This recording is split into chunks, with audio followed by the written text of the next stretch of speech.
When it comes to the Iran war, everything is fluid. Will there be talks or no talks? And if there are, will this be the last chance at peace? It is this question we want to focus on today. And just to remind you, the ceasefire expires Wednesday. Donald Trump has already warned, quote, lots of bombs start going off, unquote, if there isn't a deal. Iran, too, has promised it has, quote, prepared to reveal new cards on the battlefield, unquote. That was on this post on X by Mohammad Ghalibaf, the Speaker of Iran's parliament and top negotiator for the country at talks with the US. The next 48 hours are going to be very critical, and people on the streets of Tehran know this. The negotiations should happen so that we can learn our fate and see what we should do. Now the internet is shut down. Everyone is losing their jobs. We need to know what we should do. The negotiations will definitely take place, and they will extend the ceasefire for a period of time too. But I think at the end of the day, there won't be any final agreement. There probably will be war again. And that's a threat looming over the entire region. But let's see what our expert thinks. Megan Sutcliffe is a Middle East and Africa security analyst with private intelligence firm Civilian. Megan, welcome. I mean, as we are doing this interview, it's uncertain if any talks will take place in Islamabad at all between the US and Iran. But if they do, before the ceasefire expires on Wednesday, would you say it will be the last chance for some sort of peace? That we're certainly in a period of elevated hostilities in the region. And if we fail to see engagement between the US and Iran very, very quickly, then the risk of conflict re-escalation will substantially increase in the next few days. The current ceasefire runs out tomorrow after an already additional one-day extension. And so if we move into a situation whereby there is no formal agreement between Iran and the United States that there should be a pause in hostilities, then the risk of miscalculation, of miscommunication, and of misdirection resulting in rapid and uncontrolled conflict re-escalation. That already sounds worrisome, and I'll sort of dive deeper into that with you later in this interview. But just in terms of these talks, if they do happen before Wednesday, this deadline, what would the aim of these talks be? I mean, would it be about securing a long-term deal between the US and Iran, or are we talking about, I don't know, a temporary deal that halts the war for an extended period of time so a longer-term deal can be drawn up later? What are we looking at? Well, unfortunately, your guess is as good as mine. There has been a lot of conflicting reporting coming out of the region over the past few days regarding what exactly these talks are looking to achieve. Some reports have focused on the idea that these talks would solely be focused on securing a temporary extension to the existing ceasefire, so another 2 weeks of peace, for example, in order to facilitate negotiations. Other reports, which have also been echoed by US President Donald Trump, have indicated that actually the talks focus on establishing a longer-term deal, potentially an interim agreement that essentially lays the framework for a broader bilateral agreement between the United States and Iran, while others have focused on the idea that this could be an agreement that is permanent in the style of the JCPOA, so one that institutes major limitations on Iran's nuclear program and potentially touches on other subjects like its support for proxies in the region or its domestic missile program. That is a huge brief, though. That's something that is extremely challenging to secure. For example, if we look at the JCPOA, that only came after 18 months of negotiations. And so the idea that one more round of talks in Islamabad could secure that, unfortunately, I'm not particularly optimistic for the prospects of that type of agreement. Do you think the Iranians are looking at it in that fashion, in the way the Americans are looking at it, in terms of, as you say, potentially a longer-term deal? We have sorted out the Iran problem and this is the deal that we have. Or the Iranians are basically looking to end these hostilities and look at a longer-term deal later? I think that there is a willingness among those in Tehran to discuss a longer-term agreement. For example, some unconfirmed reporting that came out of the last round of talks a week and a half ago indicated that Iran had been willing to engage in discussions on a 5-year agreement that would institute limits to its nuclear program for a period of 5 years, with the prospect for an extension and further negotiations at that time. So that would indicate that Iran is willing to engage in those types of longer-term, broader discussions. But of course, all of that is contingent on an agreement that hostilities will stop now and that they will not resume later on. If the United States is not able to convince Iran that it is able and willing to commit to that, both for itself and on the part of Israel, then unfortunately I think Tehran's appetite for discussing a longer-term deal, it's going to be non-existent. Just that appetite about discussing a longer-term deal and the atmosphere within which these talks may happen. I mean, there must surely be a massive trust deficit, right? Particularly from the Iranian point of view, because Iran has been attacked in the past twice, if memory serves, while they were talking and undertaking peace conversations or some sort of negotiation. They were attacked already. And from the US side, it would appear that Iran isn't playing ball, at least the way the United States would like it to play ball. So, I mean, this trust deficit, can it at all be bridged? That's a very challenging question. I think if I had the answer to that, I may be in Islamabad myself today. But essentially, when we're looking at the file between the United States and Iran, you're entirely correct. There is a lot of mistrust. And particularly over the past week, we've seen Iran's Speaker of Parliament, Mohammad Bagher Ghalibaf, making several statements that indicate that that trust deficit has really eroded Iran's appetite to engage in negotiations with the United States. He's spoken about these talks as being something the US is attempting to manufacture into a table of surrender. He's accused them of negotiating in bad faith. And all of that speaks to the acute anxieties within Tehran over whether or not agreements made in Islamabad will translate into peace between Washington, D.C. and Tehran itself. If Iran is not able to feel that, if they're not given adequate assurances from Pakistan and from other regional mediators, then I think it's unlikely that we'll see steadfast agreements being reached in Pakistan and that those agreements will translate into demonstrable changes in the region. That's an important point there. I want to expand this further and talk about some of the sticking points that will be there on the table if and when these delegations do begin talking to each other. And to that end, I'd like to bring in a post that Donald Trump posted on his Truth Social platform. This was on the Monday, where he was talking about continuing with a blockade of Iranian ports, saying that this blockade will not be taken off until there is a deal. So basically, until we have a deal, the blockade will continue. Do you find that this is a major stumbling block for Iran before it agrees to any deal? It's certainly one of many stumbling blocks when it comes to these negotiations. Last week, we saw Iran announcing that it would restore freedom of navigation to the Strait of Hormuz based on coordination with the Iranian authorities for the duration of the ceasefire between Israel and Lebanon. But after that, we saw the Trump administration indicating that though they appreciated this gesture of goodwill, the US blockade of Iranian ports would remain in place. And it was after that that we saw 3 shooting incidents targeting vessels in the vicinity of Oman's waters. So the status of the US's blockade of Iran's ports and Iran's de facto closure of the Strait of Hormuz, those are going to be particularly acute sticking points for the negotiations on securing a ceasefire, even for the time being. Other sticking points that we can point to are also the extent to which Iran would be willing to engage in negotiations that pertain to its nuclear program. Generally speaking, Iran's position is that it requires the United States to recognize what it views as its right to have its own nuclear program, and that includes an enrichment program. While it is willing to engage in negotiations on other aspects, for example, how much enrichment take place, what happens to their stockpiles, it's not willing to compromise on those principles. And so if the United States is not able to demonstrate flexibility in those areas, then it's unlikely that we'll see those sticking points, as well as those that pertain to the Strait of Hormuz, being bypassed in the course of this round of talks. It's interesting you bring up the the nuclear question because that is something that I wanted to do next. And to that effect, Donald Trump has also been posting on a Truth Social. Truth Social just tells us so much about how Donald Trump thinks, right? Or maybe it doesn't. This is what he posted, talking about Operation Midnight Hammer being a complete success and talking of, again, the total obliteration of nuclear dust sites in Iran, and that it's going to be a long and difficult process to dig it out. Before we come to the larger question of the nuclear program, what is nuclear dust here?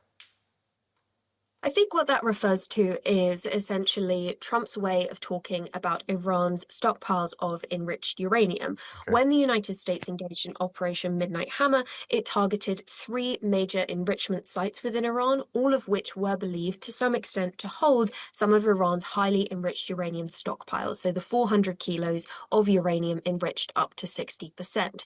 Trump is referring to it as nuclear dust because he's attempting to portray it as a system and a facility that has been entirely destroyed, one that has been reduced into rubble and does not pose a credible threat to the United States. But it's not exactly clear if that is an accurate characterization. Of course, international observers have not been granted access to the Fordo, Natanz, and Isfahan provinces when it comes to nuclear facilities, so they haven't been able to engage in battle damage assessments.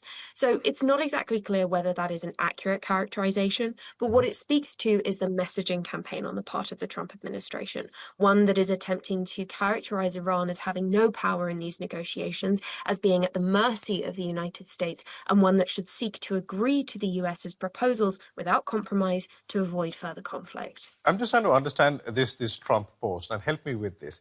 If it is all a nuclear dust, and it's going to be long and difficult to dig it out, because it's all buried, it's going to be hard to get it, and the nuclear program has been totally obliterated, why does the Trump administration keep insisting on the Iranian nuclear program as a problem? Because if the problem has been done away with it, why negotiate on it? This is an inconsistency that many have picked up in Washington, D.C. and in international media. Essentially, why is it that it was necessary to prosecute a conflict with Tehran in order to prevent its nuclear capabilities if those capabilities were destroyed in June of 2025?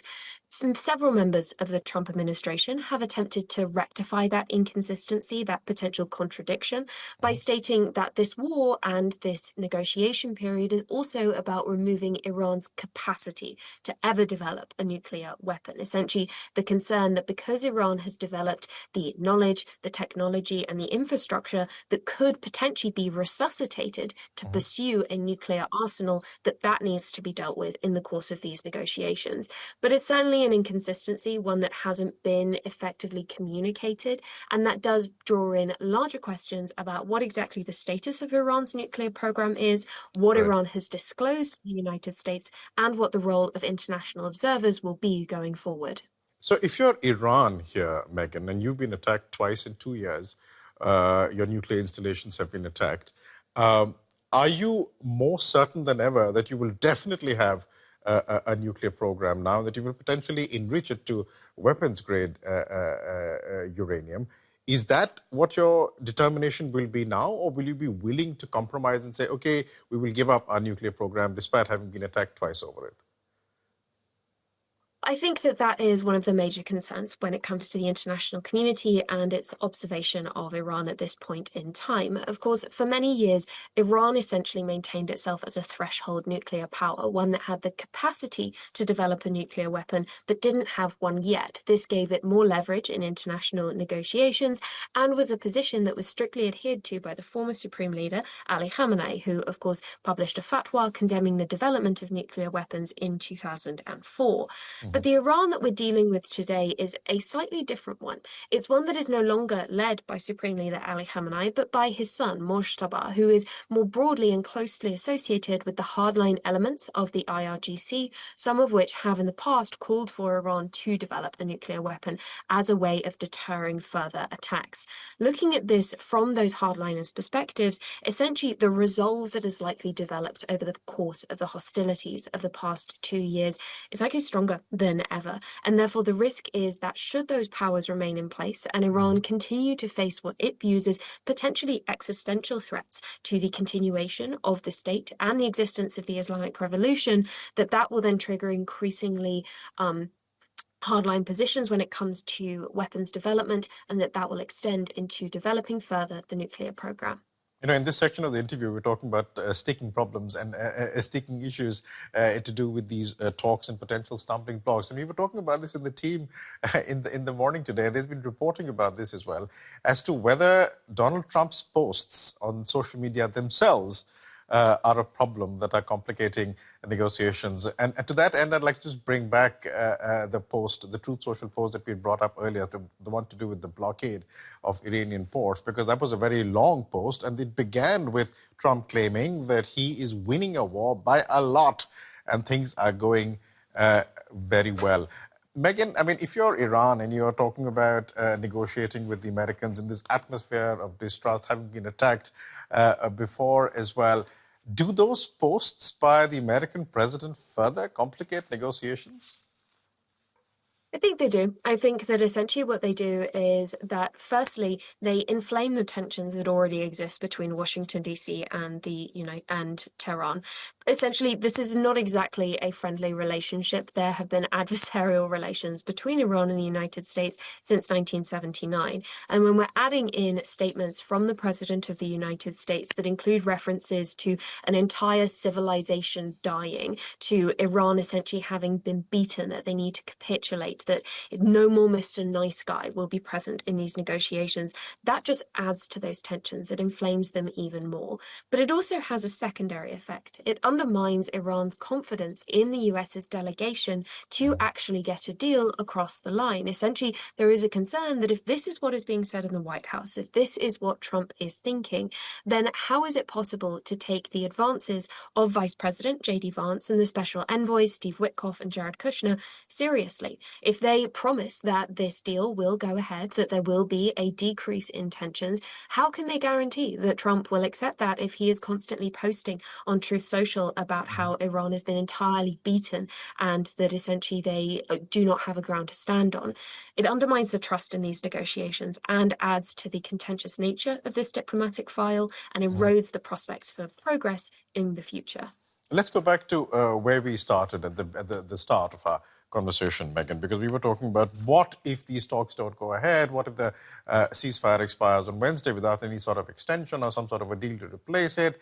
What happens then? What are the scenarios we are looking at? Do you see that this conflict will pick up again? Because Donald Trump is has been talking about, I'm trying to remember the exact wording, but something about bombs going off. There has also been threats from the Iranians talking about new cards on the battlefield. What will happen if these talks don't happen and the ceasefire isn't extended or there is a deal to replace them? Well, there are many ways in which this situation could evolve, but broadly speaking, I think we can split it into three distinct scenarios. The first is which essentially the ceasefire remains in place, but in a de facto way, that neither the United States nor Iran initiates hostilities, and this cautious calm remains in place in the region in the next few days. While, of course, that would be a benefit because we're not seeing bombs falling and missiles being fired, it doesn't guarantee that that would remain the state of affairs, and increasingly over time, the likelihood of some form of escalation would increase. The second scenario would be one in which the United States reinitiates hostilities. In the past, we have seen Trump issuing statements on social media indicating that the US would be ready, willing, and able to engage in attacks targeting Iranian energy infrastructure and Iranian infrastructure like bridges and major carriageways, should we see conflict resuming and Iran refusing to agree to the US's proposals. That would be particularly dangerous because we'd almost certainly see Iran retaliating in kind. We could expect to see attacks targeting energy infrastructure and major bridges and roads in the Gulf, in Israel, and in the broader region. So that would be a particularly concerning development. The third scenario is one in which Iran is the one that reinstitutes hostilities. For example, if we were to see vessels attempting to transit the Strait of Hormuz and disobeying Iranian orders to stop, then it's possible we would see the Iranian armed forces firing on vessels, triggering an escalation in naval tensions, and then a reroute into conflict from there. So there are many scenarios on the table, but generally speaking, unless there is a formal agreement between the US and Iran, we should expect some kind of incident to re-escalate this conflict in the short term. None of which sounds fantastically optimistic. I'd like to close out the interview. Tell me something. I mean, something must have changed, right, in this relationship between the US and Iran, which has been adversarial for the better part of, 50 years now or even more. Something must have changed irrevocably. Whatever deal one arrives at or a temporary extension one arrives at, what has changed between the two nations, and how will that determine relations going forward? Well, I think that prior to the 12-day war of June 2025, and of course the Israel-US-Iran war of this year, even though there was a great deal of mistrust between the United States and Iran based on decades of adversarial relations, there was still, to a certain extent, a desire and a capacity to engage. We wouldn't have seen the JCPOA, the 2015 nuclear deal, coming into force if that had not been the case. And so although there was tension, it was not necessarily detrimental disengagement. I think that what we're looking at now is a situation in which not only has Iran experienced 2 episodes of conflict following negotiations in the past year, but we're also looking at an Iran that is now primarily led by hardliners associated with the IRGC. Over the past month and a half, the IRGC has concreted its role in the center of Iran's strategic decision-making bodies. And so Iran has changed, and the way that it's going to go about engaging with the United States has changed. That concerns me because it speaks to a lack of common understanding and a lack of desire to engage, and therefore the prospects for a broader agreement fostering a more sustainable peace in the region, unfortunately, I think those are decreasing by the day. Megan, it's been such a pleasure listening to your perspectives from the region. Thanks so much for making the time for us. Megan Sutcliffe from private intelligence firm Civilian. Thanks so much. Thank you.